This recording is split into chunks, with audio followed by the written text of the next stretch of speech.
Hey, hello everyone. I hope you are doing great and you're in good health right now, in shape right now. So before we start our session, let us pray. Heavenly Father, we thank you for this day and the opportunity to learn and grow together. Please bless our minds with clarity and focus.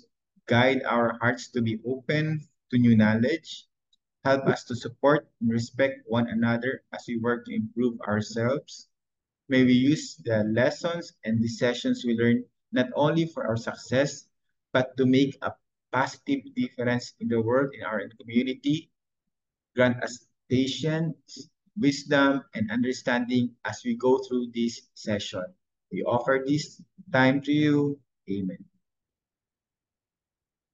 Okay, good morning, good afternoon, and good evening. So, our topic for today is about the total quality management. So let's proceed and let me share my slide.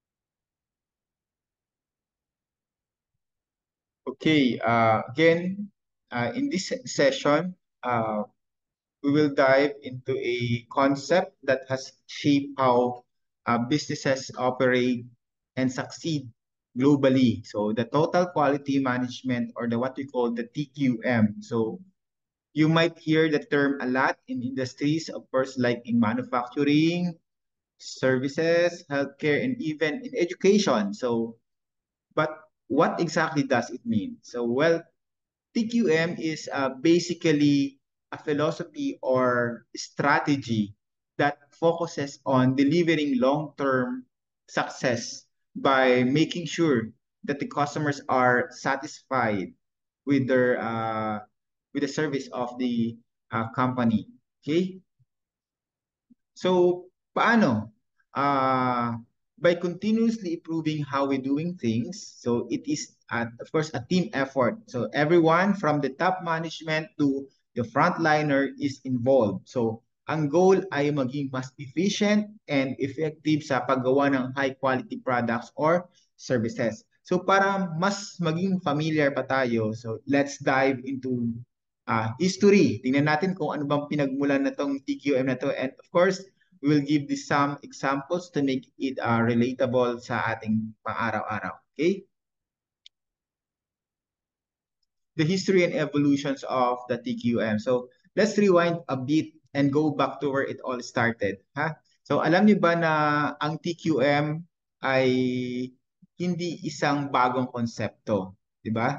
Hindi na ito bago. Ibig sabihin, before pa lang, nung mga unang panahon pa lang, mayroon ng TQM. Pero, yun nga, habang tumatagal ang panahon, nag-i-improve ang TQM. Kasi yun naman talaga ang purpose ng TQM. So, sabi ko nga, in fact, matagal na itong nagsimula. So way back in early 20th century, so during industrialization, yung nagsisimula pa lang, was booming. And mass production was the name of the game. Okay?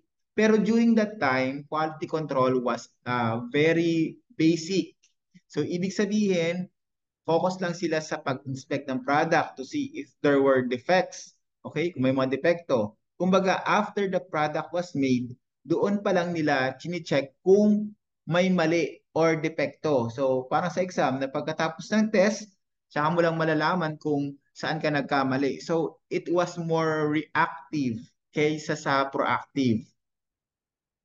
So, fast forward to post-World 2, dito na nagkaroon ng malaking pagbabago. So imagine, Japan was ruins, 'di ba, after the war, and they needed to rebuild not just their country, of course, but their industry or its economy. So nakahanap sila ng inspiration sa mga teachings ng dalawang American expert. Nandiyan si Edwards Deming at si Joseph Duran. So these two really changed the game for Japan. Si Deming kasi, he was known for promoting the PDCA cycle or yung tinatawag natin Plan, Do, Check, Act. So, ulitin ko, the PDCA cycle, the Plan, Do, Check, Act. So, a simple but powerful method for continuous improvement. Si Joran naman, so he introduced the idea of fitness for use. So which basically means making sure that the product or service fits the customer's needs. So at the heart of their philosophy was this concept na ang improvement ay hindi dapat one time, big time. Okay? Dapat tuloy-tuloy ito. Tulad ng sinasabi nila sa Japan, yung Kaizen. Okay? When we say Kaizen, it means continuous improvement. So, mga simpleng pagbabago lang, pero kapag pinagsama-sama mo, malaking epekto sa overall quality. This is was how Japan went from being devastated from the war to becoming one of the leading economies in the world. So sa isip ng mga tao noon, ano nagawa ng Japan yun? Di ba? So well, TQM or the Total Quality Management played a huge role. So now aside from Deming and Duran, hindi natin pwedeng kalimutan si Philip Crosby. Okay? Siya naman yung nagpasikat ng idea na quality is free. So, quality is free. Sounds strange, di ba? Kasi iniisip natin na kapag maganda yung quality, of course, it's expensive, mahal, hindi abot kaya. But Crosby explained na kung mag-i-invest ka sa quality improvement, you will actually save money in the long run. So, by reducing waste and inefficiency. So, parang sa bahay lang, kung bibili ka ng quality na gamit, yes, mas mahal siya upfront sa umpisa, but it will last longer, di ba? Usually yung tumatagal. And you save more in the long term kasi hindi mo na kailangan palitan.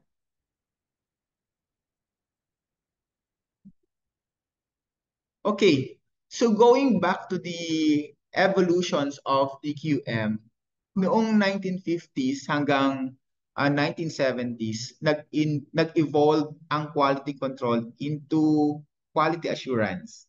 Okay? From quality control into a quality assurance. So, dati kasi ang ginagawa nila ay more on detection. So, finding defects after production. Pero with quality assurance, naging proactive na sila. So they started focusing on preventing defects so bago pa man mangyari. So tulad ng preparation natin sa exam, di ba? Sa ating mga reports, instead of waiting na bumagsak ka, you review and prepare in advance para maiwasan mo yung pagkakamali or mistakes. Pagdating naman ng 1980s, dito na talaga sumikat yung TQM as a formal management philosophy. So, it was not just about making sure product were of high quality. Hindi lang doon nakalimit. It became more integrating quality principles in every single part of the organization. So, big and small companies alike, whether nasa US, Europe, or Asia, they all started adopting the TQM practices kasi nakita nila ang success na na-achieve ng mga businesses na gumagamit nito. And of course, now, fast forward to the 1990s hanggang present, the principles of the TQM are still very much alive. Pero syempre, they've also evolved. So we now see new tools and methodologies like Six Sigma and of course the lean management na later on i-discuss natin. So pati na rin yung paggamit ng tinatawag nating ISO standards. Okay? Dati, ang focus ay sa manufacturing lang. But today, PQM principles are applied in service industries, healthcare, education, almost anywhere. Okay? Kumbaga, halos lahat ng sector is embracing quality as a key factors to success. So kung titingnan natin ang isang car manufacturing, 'di ba, sa Japan na nag-a-adapt ng PDCA cycle ni Deming, makikita natin na tuloy-tuloy ang improvement sa kanilang production process. So hindi sila tumitigil maghanap ng paraan para mapabuti pa ang proseso. So the result, hindi lang basta high quality vehicles ang napoproduce nila, pero sobrang tumaas din ang customer satisfaction nila over the years, di ba? Simple lang siya, pero yung impact sobrang laki. Okay? Now, let's talk about the key TQM concepts and philosophy. Now, TQM is built around key concept that you will find in almost in any organizations that is aiming for excellence. So let's break them down with relatable examples.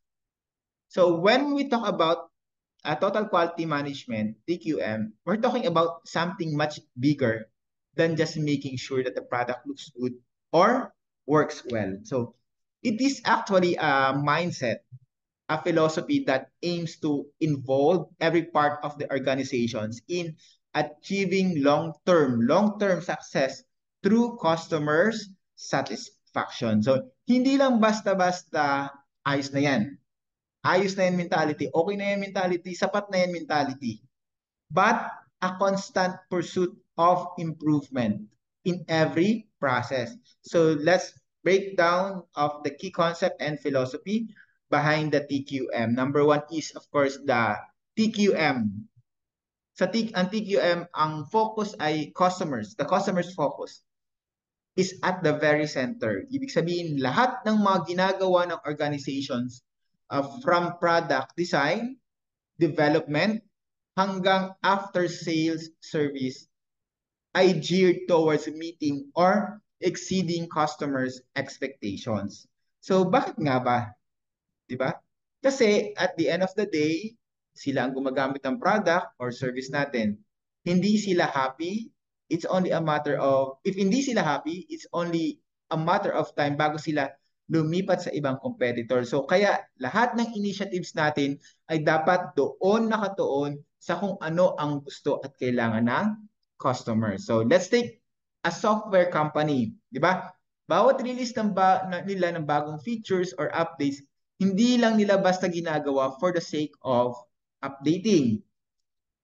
They conduct what we call customer surveys. So tinitingnan nila kung ano ba talaga ang gusto ng users. Like, mas gusto ba nila na mas mabilis ang loading time or mas user-friendly na interface?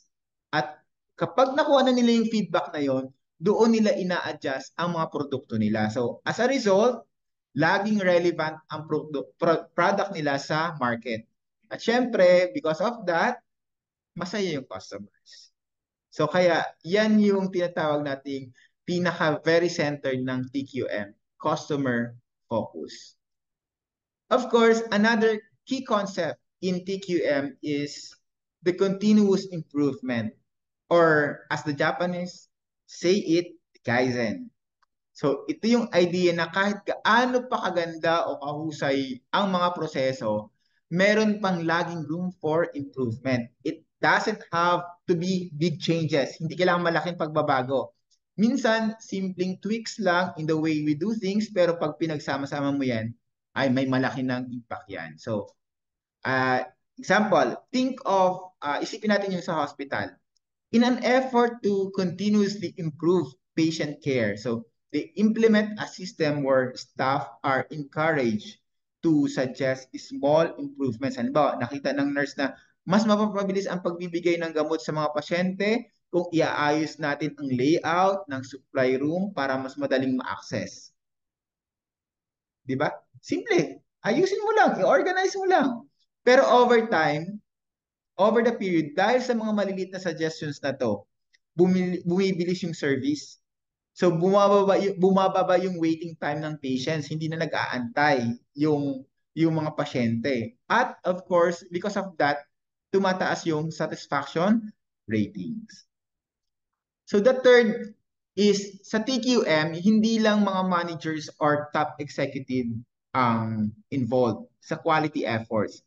Dapat lahat ng employees from top management hanggang sa frontline workers ay may role sa pag-improve ng quality. So when employees feel empowered and involved, di ba pag tayo sinasama sa mga decision taking, mas nagiging committed tayo or sila sa work, di ba? So they take pride in what they do. So they feel responsible for ensuring na dapat mas mataas ang quality ng kanilang output. So let's give an example. Halimbawa sa isang manufacturing plant, they form quality circles. Ito yung mga small groups of employees who meet regularly to discuss and solve quality-related problems. So since sila ang araw-araw na nasa production floor, sila mismo ang nakakakita ng mga issues at areas for improvement. So yung team na to, sila yung nakakapag-identify ng mga problems. Of course, sila din ang pwedeng makapag-propose ng solutions at implement ng mga changes. So, dahil sila mismo ang gumawa ng solution, mas nagiging effective at sustainable ang improvements. Okay, the process approach. This concept is all about understanding and managing processes. So rather than just focusing on the end result, so sa madaling salita, instead of just checking if the final product is okay or at the quality na, TQM emphasizes managing the entire process, the whole process, para siguradong quality ang output from the start. So kung maganda ang proseso, expected, maganda rin ang resulta. So let's look at a fast food chain, di ba? Instead of just focusing on serving the food quickly, so they take time to map out the entire food preparations process. So from ordering the ingredients, food preparations, to serving customers. Kapag nakita nila ang mga bottlenecks o yung part ng process na nagpapabagal, they can streamline it. So this means faster service, better quality food, and happier customers. Hindi lang dahil mabilis, pero dahil consistently maayos ang proseso. Number 5, of course, is the integrated system. TQM is not just about a one-time initiative. So para maging successful ang TQM, the quality principles need to be embedded in the organization's entire system. Meaning, every department, every employee, and every process is aligned with the overall quality goals. Ang tawag dito ay integrated system. So the organization function as one big cohesive unit, all working towards the same quality objectives. So let's say, for example, a retail chain implements an integrated system where their supply chain, customer service, and inventory control all work together. For example, kapag may feedback ang customer service tungkol sa isang produkto, automatic itong nire-report sa supply chain and product design teams para ma-improve ang product in future batches. So, because every part of the organization is connected, mas mabilis na address yung issues, resulting in better quality and improved customers' satisfaction. Aside from that, aside from the 5 that I have mentioned, we can use this TQM for, of course, the fact-based decision making, di ba? In TQM, decisions are not based on hunches or gut feelings, di ba? Fact-based decision making is the key. Yan ang susi. Ibig sabihin, ang lahat ng decisions and actions natin ay dapat nakabase sa actual data and analysis. We measure performance, we collect the feedback, and we analyze trends para magkaroon ng solid foundations ang mga actions natin. Halimbawa, sa isang pharmaceutical company, ang gumagamit ng data mula sa clinical trials at patients' feedback para mag-improve ang kanilang medicines. Hindi sila basta gagawa ng changes sa formulations without solid evidence from data. So they collect as much information as they can. After that, analyze it, and only then they make the decision. This leads to safer and more effective products. The other one example is, of course, the mutually benefit supplier relationship. This is added last but not the least, I think that TQM emphasize building mutually benefit relationships with suppliers. Hindi lang ito about getting the cheapest price. It is about creating a long-term partnership with suppliers where both parties benefit. After all, di ba, if your suppliers are of high quality, then your product will also be of high quality. Uh, for example, a car manufacturers work closely with its part supplier to ensure that each component meets the company's strict quality standard. So they don't just negotiate for lower costs. They collaborate with suppliers to improve both processes, resulting in better quality parts and, of course, a stronger relationship between the companies. So in the long run, this benefits both the car manufacturer and the supplier. So with this TQM concepts and philosophy, makikita natin na that quality is not just a task. Okay? Hindi siya trabaho lang. It is a continuous commitment. So TQM encourages organizations to focus on the customer, involve every employee, manage processes effectively, and make decisions based on data. It's about building a culture where everyone is working towards the same goal. And that is the long-term success through quality and customer satisfaction.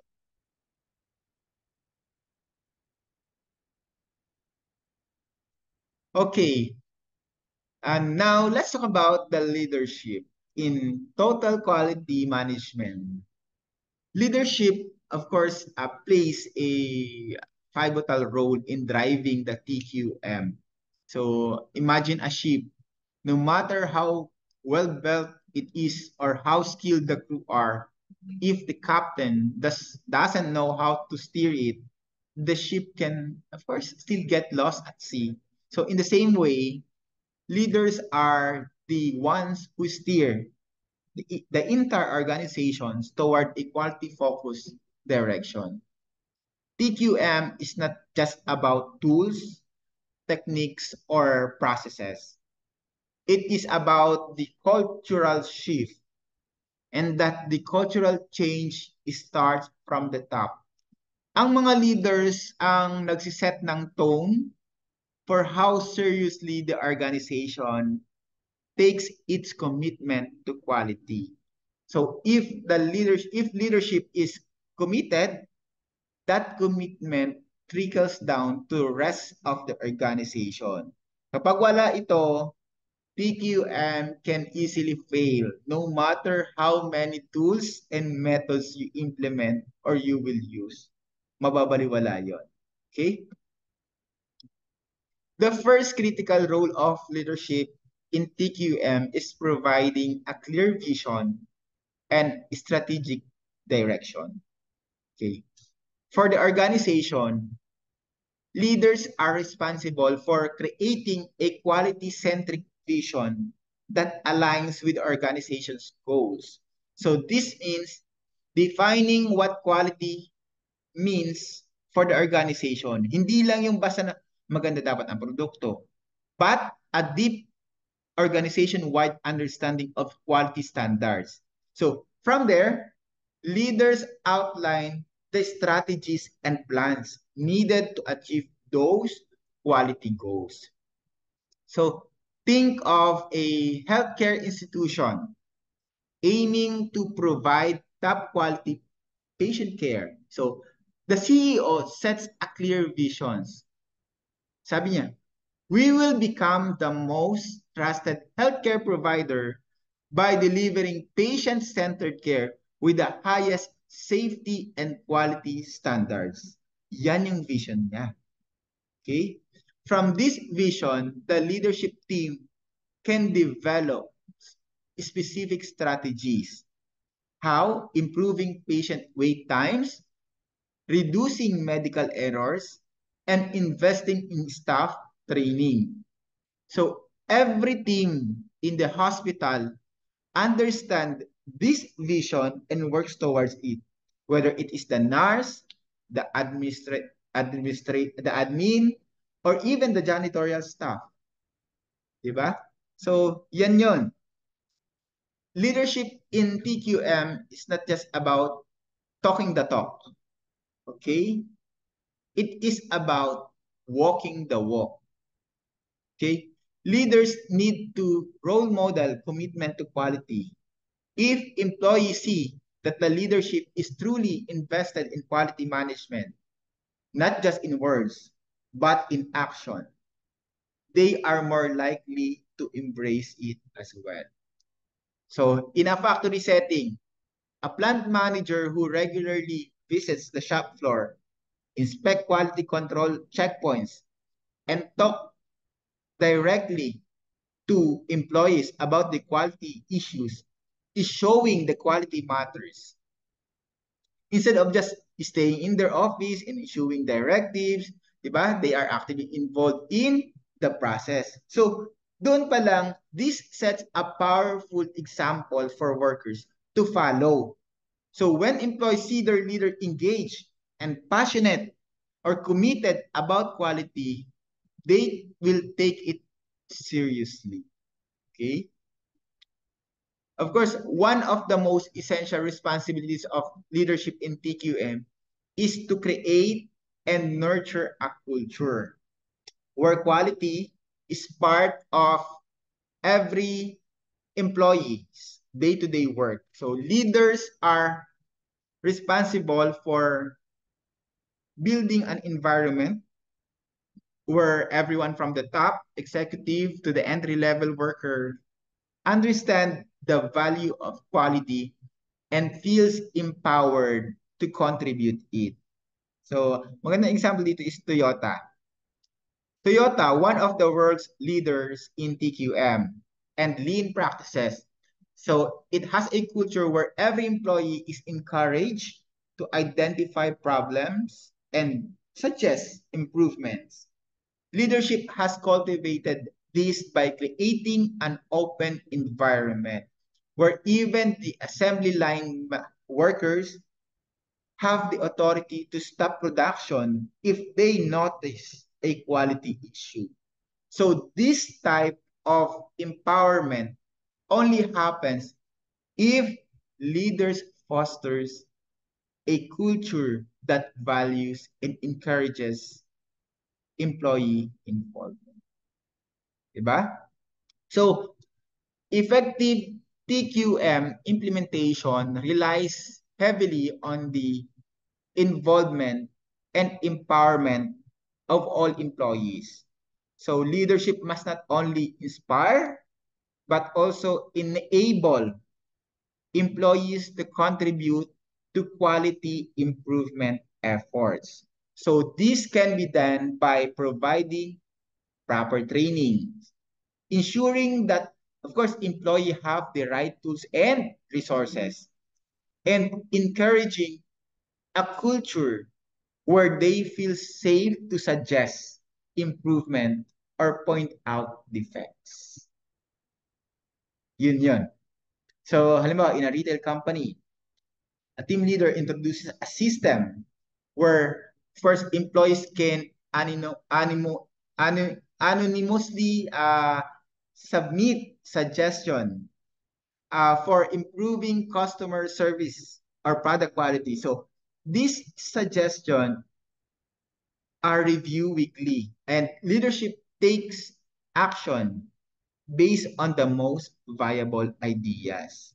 So by empowering employees to contribute to quality, leadership foster a sense of ownership and responsibility among the staff. And of course, communication uh, is a key role of leadership in TQM. Diba? Leaders need to consistently communicate the importance of quality to every level of the organization. This is not a one-time memo or meeting, but an ongoing dialogue. So leaders should use multiple channels, hindi lang memo, hindi lang siya letter. You can do it through meetings, reports, emails, or even in informal conversations to continuously emphasize why quality is crucial and how everyone plays a part in achieving it. So, in a large tech company, the CEO holds, of course, the quarterly town hall meetings where the focus is always on quality metrics, customer satisfaction scores, and how they impact the company's long-term success.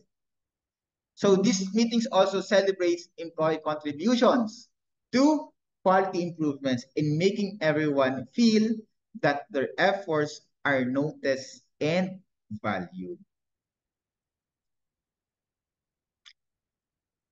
For TQM to work, leadership needs to ensure that employees have access to the necessary resources, whether it's time, it's training, technology, or financial support to implement quality initiatives. Sometimes leaders also need to actively remove the barriers that prevents employees from performing their jobs well, di ba? Such as cumbersome processes, lack of equipment, or poor communication channels. So, in a customer service center, example ha, the manager notices that employees are struggling to handle customer complaints due to outdated CRM, or what you call the customer relationship management system. So the leader decides to invest in a new, more efficient system and provides training so employees can easily track and resolve issues. So by giving employees the tools they need, leadership ensures that quality service is delivered more effectively. Leadership in TQM must foster an environment of continuous learning. Leaders should encourage employees to constantly improve their skills, stay updated with the latest industry standards, and of course, never settle for the status quo. So continuous learning opportunities through training, seminars, or knowledge sharing sessions, malaking tulong to sa mga employee na to become more adept at problem solving and quality improvement. Okay?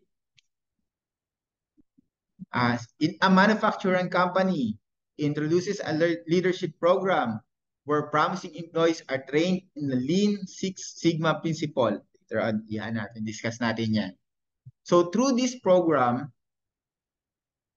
these employees not only improve their own skills, but also become internal champions for TQM. Diba? They are helping their colleagues identify areas for process improvement. And of course, finally, TQM leadership goes beyond internal operations. It also involved building the long-term relationship with the external stakeholders such as suppliers, the partners, and even the customers. Strong leadership fosters trust and collaborations with these stakeholders, ensuring they are aligned with the organization's quality goals. For example, in a leading electronics company, maintains close relationship with its supplier. So providing them with performance feedback and supporting them in improving their processes. So in this collaboration, it ensures that the parts supplied are always high quality, which in turn, it enhances the overall quality of the final product. So in Of course, in summary, what we call leadership is the cornerstone of the TQM. Diba? Leaders are not just there to direct and oversee the operations.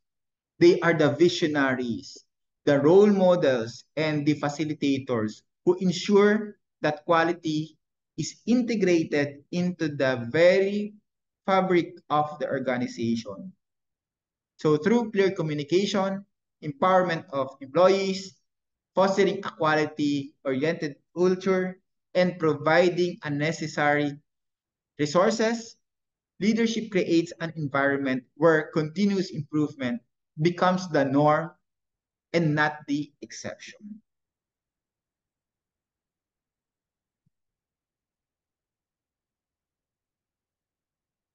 Of course, so to wrap up, okay, let's summarize.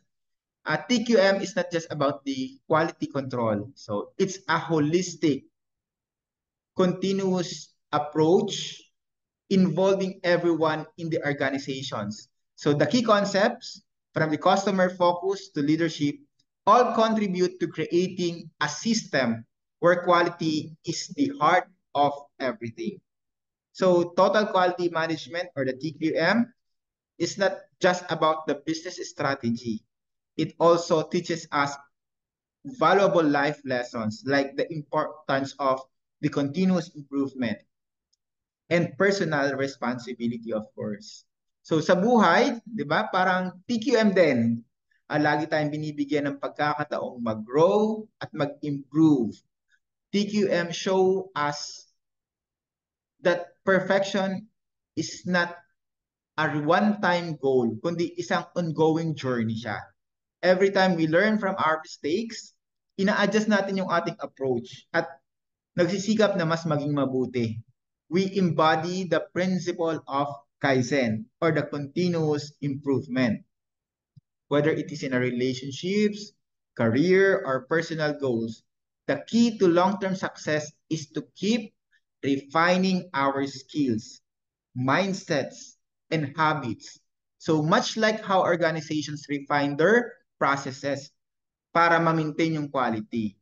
So patuloy lang sa pag-unlad dahil yun ang sikreto. And of course, the TQM also highlights the importance of the teamwork and leadership. So in achieving great things, di ba? So sa totoong buhay, we can't succeed in isolation. No one is an island, sabi, di ba? Just like how TQM relies on the collective efforts of everyone in an organization. Our personal success often requires collaboration, whether it is with mentors, with our friends, or with our partners, with our wife, with our siblings, with our relatives, or with our family. So leaders in TQM support and encourage their teams, which parallel how we need guidance and positive influence in our own lives. So kapag nagtutulungan tayo at patuloy na natututo mula sa isa't isa, hindi lang natin napapaganda ang quality ng ating trabaho, pero pati na rin ang kalidad ng ating buhay. So in both business and life, the pursuit of excellence is a journey, not a destination. At bawat hakbang, maliit man o malaki, brings us closer to become our best selves. So muli, and that I think that would be all. Maraming salamat sa inyong pakikinig. Stop share na natin muna ito. Ayan. I hope we learned a lot about this session because it is the introduction of the total quality management. I hope to see you in our next session kasi papunta na tayo sa mga mas technical and detailed discussion. So I hope you're okay, you're safe, you're healthy, and in good health. So muli, God bless and thank you for watching and listening. Ingat tayo lagi. God bless you.